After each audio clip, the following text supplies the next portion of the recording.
Thank you.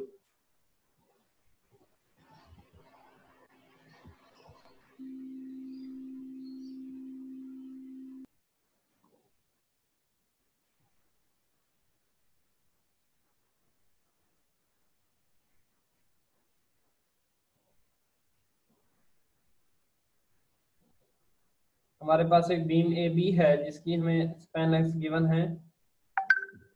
हमने point सी के ऊपर एंगल को फाइंड करना है, स्लोप फाइंड करनी है, थीटा सी फाइंड करना है। हमें मॉडुलस ऑफ इलास्टिसिटी गिवन है, आई गिवन है। अब अगेन हम इसकी डिफ्लेक्टेड शेप ड्रा करेंगे। अब यहाँ पे ये चीज नोट करें, कॉमनली जब ग्रेविटी लोड अप्लाई होता है in the simply supported beam तो जो मैक्सिमम डिफ्लेक्शन होती है वो एट द मिड स्पैन होती है। लेकिन चूंकि ये जो लोड है ये मिड स्पैन से टुवर्ड्स राइट पे अप्लाइड है, तो इट मींस दैट कि यहाँ पे जो मैक्सिमम डिफ्लेक्शन होगी वो भी मिड पॉइंट से टुवर्ड्स द राइट यहाँ पे अकर होगी। तो हम यहाँ पे इसकी शेप ड्रा करेंगे, डिफ्लेक्टेड शेप। लेट्स से ये इसकी डिफ्लेक्टेड शेप है। अब let's say it some this point यहाँ पे मैक्सिमम डिफ्लेक्शन है। अब अगेन हमने पॉइंट सी के ऊपर डिफ्लेक्शन को कैलकुलेट करना है, सॉरी स्लोप को कैलकुलेट करना है। तो अब यहाँ पे हम थोड़ा सा इनडायरेक्ट एक टेक्निक यूज करेंगे। अब लेट्स से हमने यहाँ पे पॉइंट सी के ऊपर हमने टेंजेंट को ड्रा किया है, ठीक हो गया। और लेट्स से हमने एक पॉइंट ए से टेंजेंट को ड्रा किया है, और लेट्स से हमने पॉइंट बी के ऊपर टेंजेंट ड्रा किया है, ठीक हो गया। यहाँ पे शोन है, एक हमने पॉइंट ए से टेंजेंट ड्रा किया है और ये हमारे पास ये लाइन है टेंजेंट ए की। एक हमने पॉइंट सी से टेंजेंट को ड्रा किया है, तो ये हमारे पास टेंजेंट सी की लाइन है। और एक हमने पॉइंट बी के ऊपर टेंजेंट ड्रा किया, तो ये हमारे पास टेंजेंट बी की लाइन है, ठीक हो गया।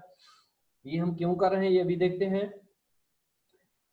अब लेट्स से हमारे पास यहाँ पे जो at the point A angle बना है विद द हॉरिजॉन्टल, ये फाई है लेट्स से, ठीक हो गया।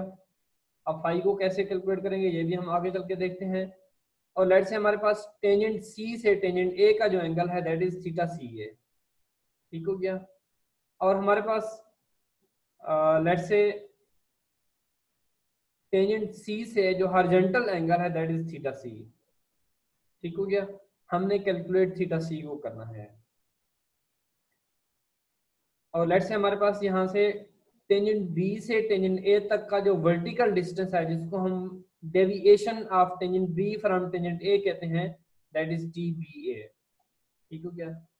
अब देखिए प्रीवियस एग्जांपल्स में हम ये एक्स्ट्रा टेंजेंट्स नहीं ड्रा कर रहे थे। उसकी रीजन ये थी कि सिंपली हम दो पॉइंट्स के ऊपर टेंजेंट्स को ड्रा करते थे और उन दोनों के दरमियान एरिया फाइंड करते थे। लेकिन यहाँ पे टेंजेंट सी से जो हॉरिजॉन्टल एंगल है थीटा सी है, ठीक हो गया।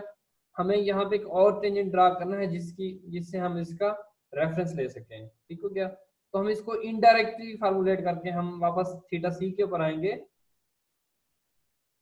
अब लेट्स से हमने प्रीवियसली डिस्कस किया था कि if the deflections are small, तो यहाँ पे ये जो डेविएशन है, ठीक हो गया, that is equal to arc length. और हमने यहाँ पे देखा था कि अगर हमारे पास डिफ्लेक्शन स्मॉल हों तो यहाँ पे जो टेंजेंट हम ड्रा किया था मोमेंट थ्योरम 2 के अंदर, that was equal to the length of the beam. तो इसको हमने यहाँ पे ड्रा किया है। लेट्स से ये हमारे पास एक आर्क लेंथ है जिसको हम टी बी ए का नेम दे रहे हैं, ठीक हो कि अगर आप थ्योरम 2 को रिकॉल करें। और लेट्स से इसका जो रेडियल डिस्टेंस है, ठीक हो गया, let's say that is equal to length of A B, ठीक हो, क्योंकि हमने डिस्कस किया था कि for small deflections the tangential length is equal to length of the beam, ठीक हो गया, स्पैन ऑफ द बीम। तो स्पैन लेट्स से एल है, तो यहाँ पे ये रेडियस जो बनेगा और ये लेंथ बनेगी दैट आर इक्वल। और लेट्स से इन दोनों के दरमियान जो एंगल है फाई है। अब अगर हम आर्क लेंथ का फार्मूला यहाँ पे अप्लाई करें, S is equal to R theta या L is equal to R theta. अब एस यहाँ पे आर्क लेंथ है और आर्क लेंथ को हम टी बी ए कह रहे हैं, और आर हमारे पास रेडियल डिस्टेंस है उसको हम यहाँ पे एल ए बी कह रहे हैं, और फाई हमारे पास थीटा यहाँ पे है। तो हमारे पास S is equal to R theta will be equal to T B A is equal to L A B into five. अब हमने कैलकुलेट फाइव को करना है, तो हम इस क्वेश्चन को रीअरेंज करेंगे। Five will be equal to T B A over L A B. अब इस बीम के जो टोटल स्पैन है दैट इज 6 प्लस 12 प्लस 6 24, तो एल ए बी की वैल्यू पुट करेंगे। It means that K 5 is equal to T B A over 24। अब यहाँ पे देखें, ये हमारे पास इस टेंजेंट लाइन का हॉरिजॉन्टल के साथ जो एंगल है वो फाई है, ठीक हो गया। तो इट मीन्स दैट कि अगर ये हॉरिजॉन्टल लाइन हम मान रहे हैं तो इस हॉरिजॉन्टल लाइन का इस टेंजेंट लाइन के साथ यहाँ पे जो एंगल है ये वो फाई है, ठीक हो गया। तो हम यहाँ पे देखें phi is equal to this angle plus this angle, ठीक हो गया। हम इसी को यहाँ पे हमने ड्रा किया है, या मैं आपको व्हाइट बोर्ड पे दोबारा ड्रा करके शो करता हूँ। ये हमारे पास टेंजेंट ए की लाइन है और लेट्स से ये हमारे पास हॉरिजॉन्टल लाइन है। अब हॉरिजॉन्टल लाइन से टेंजेंट ए की लाइन जो है इसका एंगल फाई है, ठीक हो गया। अब यहाँ पे हमने एक और हॉरिजॉन्टल लाइन ड्रा की हुई है और यहाँ पे हमने एक टेंजेंट सी ड्रा किया हुआ है। अब टेंजेंट, ये हमारे पास टेंजेंट ए है और ये हमारे पास टेंजेंट सी है, ठीक हो गया। अब लेट से टेंजेंट ए से टेंजेंट सी तक का डिस्टेंस जो है टी सी ए है, सॉरी थीटा सी ई है। ये हमारे पास एंगल ये जो बनेगा थीटा सी ए, और लेट से इस टेंजेंट लाइन सी का हॉरिजॉन्टल के साथ जो एंगल है दैट इज थीटा सी। अब यहाँ पे देखें, ये भी हॉरिजॉन्टल लाइन है और ये भी हॉरिजॉन्टल लाइन है, ठीक हो गया। हॉरिजॉन्टल लाइन का टेंजेंट ए के साथ जो एंगल है वो फाई है, तो इट मींस दैट के यहाँ से यहाँ तक का टोटल एंगल या यहाँ से यहाँ तक का टोटल एंगल सेम होगा, क्योंकि एक सेम लाइन हॉरिजॉन्टल लाइन के साथ एंगल बना रही है, तो ये हमारे पास फाई होगा। तो phi will be equal to this angle plus this angle, ठीक हो गया। That is theta C over A plus theta C. अब इसी को अगर आप यहाँ पे देखें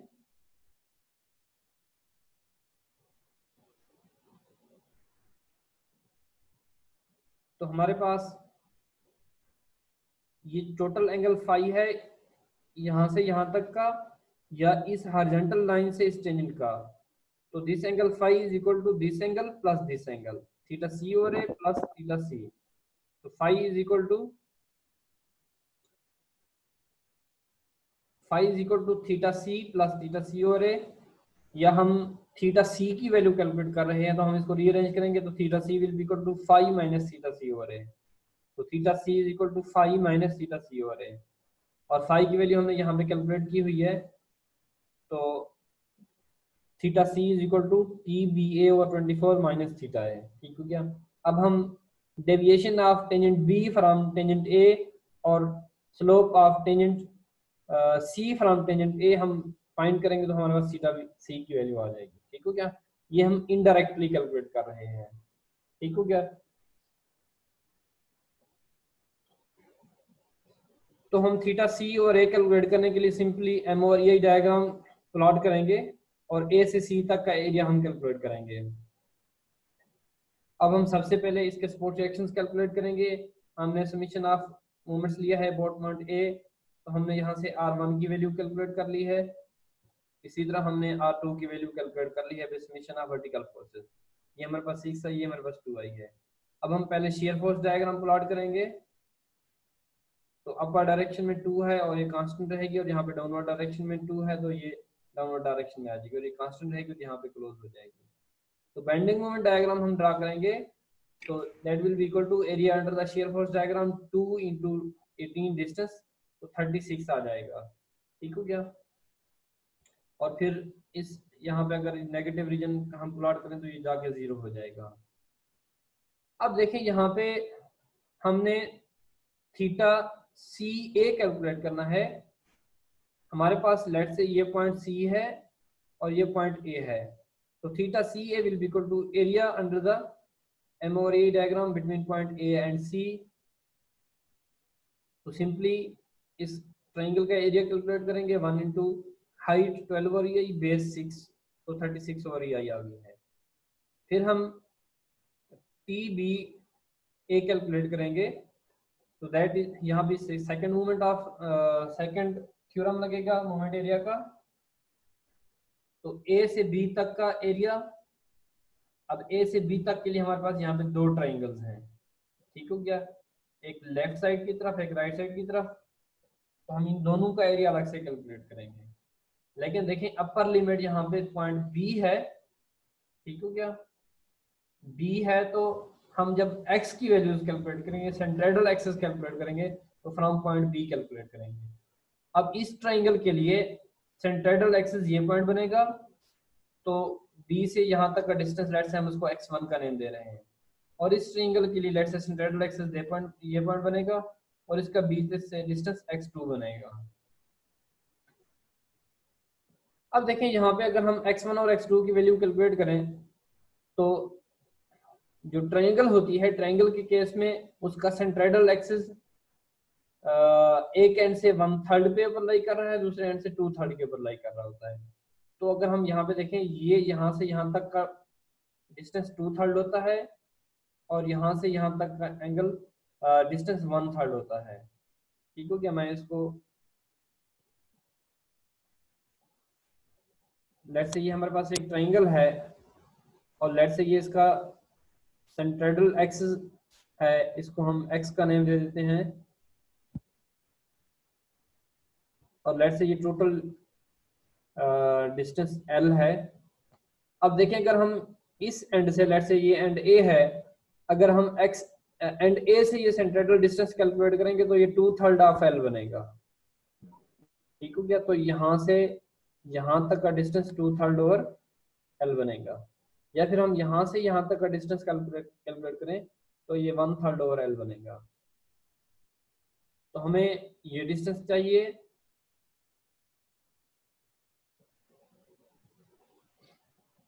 तो हमारे पास x1 will be equal to, इस ट्रायंगल की जो बेस है ये डिस्टेंस 6 मीटर है, यहाँ से यहाँ तक का डिस्टेंस ये हमारे पास 6 मीटर है, 6 फीट है, और ये डिस्टेंस हमारे पास 1/3 ऑफ स्पैन 18 होगा। हमारे पास टोटल x1 की जो वैल्यू आ जाएगी 12 आ जाएगी। ट्रायंगल 2 के लिए हमारे पास x2 अगर हम कैलकुलेट करें, सेंट्रोइडल एक्सिस कैलकुलेट करें, तो अब इस एंड से 2/3 हमने करना है, तो 2/3 ऑफ स्पैन और 2/3 ऑफ l हमारे पास 4 आ जाएगा। अब हमारे पास सिंपली दो ट्रायंगल्स हैं, 1/2 इसकी बेस 18 है, इसकी हाइट 36 है, और 1/2 इसकी बेस 6 है, इसकी हाइट 36 है, इनटू सेंट्रोइडल डिस्टेंस, इसका सेंट्रोइडल डिस्टेंस यहाँ से यहाँ तक 5 है, और इसका यहाँ से यहाँ तक 2 है, सॉरी यहाँ से यहाँ तक 12 है इसका सेंट्रोइडल एक्सिस, और इस ट्रायंगल का सेंट्रोइडल एक्सिस यहाँ से यहाँ तक 2 है। तो 1/2 height cross base into centroidal axis plus 1/2 height cross base into centroidal axis, और इसको सिंप्लीफाई करेंगे, और टी बी ए और थीटा सी ए की वैल्यूज हम इस इक्वेशन में जाके पुट कर देंगे। तो इक्वेशन 1 को लेट्स से हम इसका नेम दे रहे हैं, और यहाँ पे हम वैल्यूज पुट करेंगे, सिंप्लीफाई करेंगे, तो हमारे पास theta C will be equal to 144 over E I. अब देखिए हमारे पास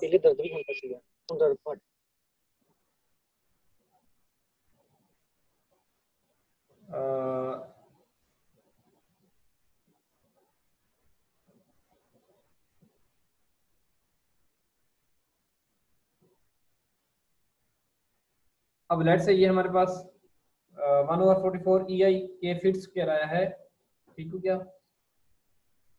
अब हम अकॉर्डिंगली यहाँ पे यूनिट्स की वैल्यूज पुट करेंगे, ये आपको बुक से यहाँ पे फर्दर इसके स्टेप्स अगर आप देखना चाहें यहाँ पे जाके मिल जाएंगे। 144 के फिट स्क्वायर और ई आई, अब उसने कन्वर्जन की है, ठीक हो गया, जो इंचेस में थी उनको फिट में चेंज कर दिया है, या आप फिट वाले को इंचेस में चेंज कर दें, आपकी मर्जी है, ठीक हो गया। तो यहाँ पे अकॉर्डिंगली आप यूनिट्स को डायमेंशन एनालिसिस का ख्याल रखते हुए वैल्यूज पुट करोगे ई और आई की, ठीक हो गया। तो हमारे पास theta C will be equal to 0.0019 radian, ठीक हो गया। ई की वैल्यू हमारे पास कितनी थी, ये इंचेस में थी, ठीक हो गया, 20 × 10⁻³ KSI किलो पाउंड पर स्क्वायर इंच में थी, ठीक हो गया। तो इट मीन दैट कि यहाँ पे हमारे पास ये जो फिट स्क्वायर है इसको हम इंच में चेंज कर देंगे। 144 मल्टीप्लाइड भी 12 का स्क्वायर करेंगे 144 और ई की वैल्यू पुट करेंगे, आई की वैल्यू पुट करेंगे, तो आपके पास ये वैल्यू आ जाएगी, हो जाएगा ये। Yes sir. अच्छा आप देखें यहाँ पे यस सर। बाकी एग्जांपल भी आगे इसके हैं, सिमिलर हैं। अब अगर हम एग्जांपल 8.10 को देखें तो यहाँ पे उसने पॉइंट सी के ऊपर स्लोप फाइंड करने का कहा है, और यहाँ पे हिंज एंड के ऊपर एक 5 के फीट का मोमेंट अप्लाइड है, ठीक हो गया। तो सिंपली जब इस एंड के ऊपर, क्योंकि ये रोलर सपोर्ट है, यहाँ पे मूवमेंट 0 होगा, तो हम ऑटोमेटिकली यहाँ पे कोई और दरमियान में लोड नहीं है, तो यहाँ पे हम easily bending moment diagram plot कर सकते हैं और एम और ए डायग्राम प्लॉट कर सकते हैं। तो ये 5 था मैग्नीट्यूड, यहाँ पे 5 मैग्नीट्यूड आ गया है, यहाँ पे 0 है, यहाँ पे 0 आ गया है। अब देखें थीटा सी कैलकुलेट करने के लिए हम डिफ्लेक्टेड शेप ड्रा करेंगे।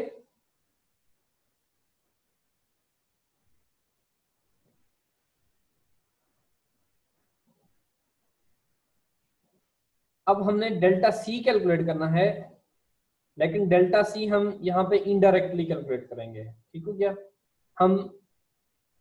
हमने दो टेंजेंट्स ड्रा किए हैं, टेंजेंट सी के ऊपर क्योंकि यहाँ पे मैक्सिमम डिफ्लेक्शन है तो ये एक हॉरिजॉन्टल लाइन बनेगी, और फिर हमने टेंजेंट बी से एक टेंजेंट ड्रा किया है, तो ये हमारे पास टेंजेंट बी है, और फिर हमने एक पॉइंट ए के ऊपर टेंजेंट ड्रा किया है। अब देखें यहाँ पे टेंजेंट सी का टेंजेंट बी से डेविएशन टी सी ए है, यहाँ से यहाँ तक का distance, deviation of tangent C from tangent B is T C B. और इसी तरह टेंजेंट ए की टेंजेंट बी से डेविएशन ये वर्टिकल डिस्टेंस बनेगा और टी और ए बी बनेगा। अब देखें हमारे पास अगर हम डेल्टा सी को कैलकुलेट करना चाह रहे हैं तो delta C will be equal to, इस डिस्टेंस से हम इसका हाफ करेंगे, ठीक हो गया, तो हम यहाँ पे पहुंच जाएंगे, और इससे हम ये डिस्टेंस माइनस कर देंगे, ठीक हो गया, तो हमारे पास डेल्टा सी की वैल्यू आ जाएगी। टोटल डिस्टेंस हमारे पास टी ए और बी है, ठीक हो, इससे हम ये डिस्टेंस माइनस कर देंगे तो हमारे पास डेल्टा सी की वैल्यू आ जाएगी।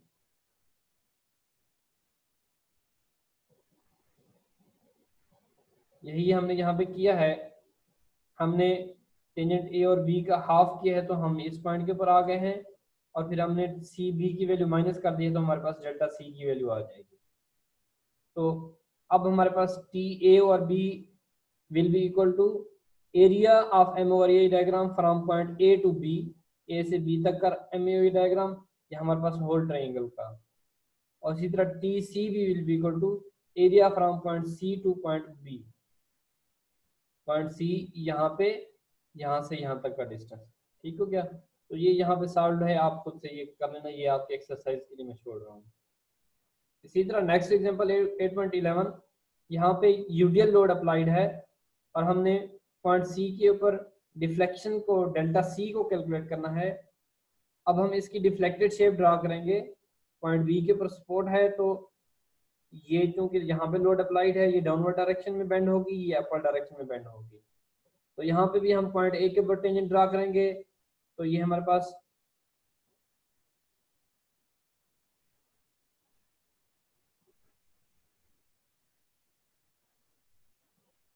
यहाँ पे हमारे पास पॉइंट ए से हमने टेंजेंट ड्रा किया है टेंजेंट ए, पॉइंट सी के ऊपर टेंजेंट ड्रा किया है टेंजेंट सी, और इसी तरह पॉइंट बी के ऊपर टेंजेंट ड्रा किया है तो टेंजेंट बी। अब देखिए हमने फाइंड क्या करना है, हमने डेल्टा सी कैलकुलेट करना है हॉरिजॉन्टल लाइन से पॉइंट सी तक की डिफ्लेक्शन डेल्टा सी को कैलकुलेट करना है। अब लेट्स से हमारे पास टोटल सी से टेंजेंट ए तक का जो डिस्टेंस है, deviation of tangent C from tangent A है ये टोटल डिस्टेंस, ठीक हो गया।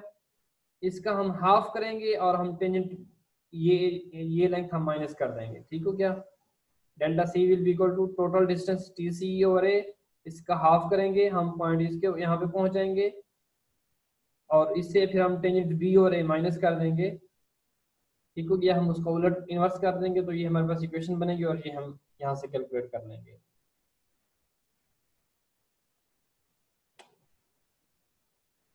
अब ये हो जाएगा आप लोगों से। तो 8.10 और 8.11 आपने एक्सरसाइज के लिए खुद से करनी है। क्लियर? Yes sir.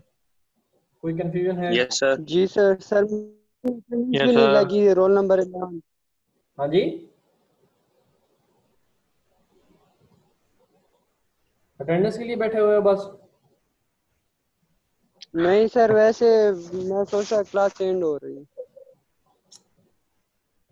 चलो मैं एक दफ़ा एक दो एग्जांपल को स्टार्ट में रिवाइज कर देता हूँ और फिर आप रिकॉर्डेड लेक्चर देखें तो अगर कहीं पे कमी रहेगी तो दोबारा आप खुद से उसको कर देना। Okay sir. हमने मोमेंट एरिया थ्योरम्स अप्लाई करने हैं और हमने डिफ्लेक्शन और स्लोप को फाइंड करना है। अब स्लोप को फाइंड करने के लिए हमारे पास जो फार्मूला है वो हमारे पास एम और E diagram between that two point है या एम और ई एरिया है, ठीक हो गया। तो एरिया कैलकुलेट करने के लिए हमें उन पॉइंट्स के ऊपर टेंजेंट्स को ड्रा करना होता है, ठीक हो गया। अब हमें यहाँ पे स्लोप पॉइंट बी के ऊपर जब फाइंड करनी थी तो यहाँ पे हमने पॉइंट बी के ऊपर टेंजेंट को ड्रा किया है, ठीक हो गया। इस क्वेश्चन के एक्चुअली दो पार्ट हैं। फर्स्ट पार्ट में हमने थीटा बी को कैलकुलेट करना है, सेकंड पार्ट में हमने थीटा सी को कैलकुलेट करना है। इसलिए ये स्टार्ट के क्वेश्चन आपको अगले क्वेश्चन से डिफरेंट नजर आएंगे। थीटा बी कैलकुलेट करने के लिए हमने टेंजेंट बी कैलकुलेट किया है, तो यहाँ पे क्योंकि अब ये टेंजेंट बी की जो लाइन है, ठीक हो गया, ये दो हॉरिजॉन्टल लाइंस को क्रॉस कर रही है, थीटा बी और ए और थीटा बी इक्वल होंगे। थीटा बी और ए हमारे पास एरिया है ऑफ एम और ई डायग्राम। ये एरिया मैंने बताया आपको कैसे कैलकुलेट करना है। हम वैल्यूज पुट करेंगे तो हम थीटा की वैल्यू फाइंड कर देंगे। इसी तरह थीटा सी हम कैलकुलेट करेंगे। इस एग्जांपल में हमने उसने हमें डेल्टा कैलकुलेट करने को कहा है। अब डेल्टा के कैलकुलेशन के लिए सेकंड थ्योरम लगता है, ठीक है, कि इसमें बाकी कैलकुलेशन तो सेम है लेकिन यहाँ पे अकॉर्डिंग टू सेकंड थ्योरम, ठीक हो गया, हम deviation of one tangent from other tangent देखते हैं। तो हमने टेंजेंट जिस पॉइंट के ऊपर हमें डिफ्लेक्शंस कैलकुलेट करनी हो, अब अगर हम टेंजेंट डेल्टा बी कैलकुलेट करनी है तो सिर्फ उस पॉइंट के ऊपर टेंजेंट ड्रा करेंगे with respect to tangent A. तो हम टी बी और ए या हम ए से बी तक का जो एरिया होगा ऑफ एम और ए डायग्राम वो हम कैलकुलेट करेंगे तो हमारे पास डिफ्लेक्शन की वैल्यू आ जाएगी। तो हर एग्जांपल के अंदर यही है, सेम उसने किया हुआ है, जस्ट उसने फार्मूलेट किया है कि वो डिस्टेंस आप कैसे उस वहां तक पहुंचना है, आपने अप्रोच कैसे करनी है। क्लियर?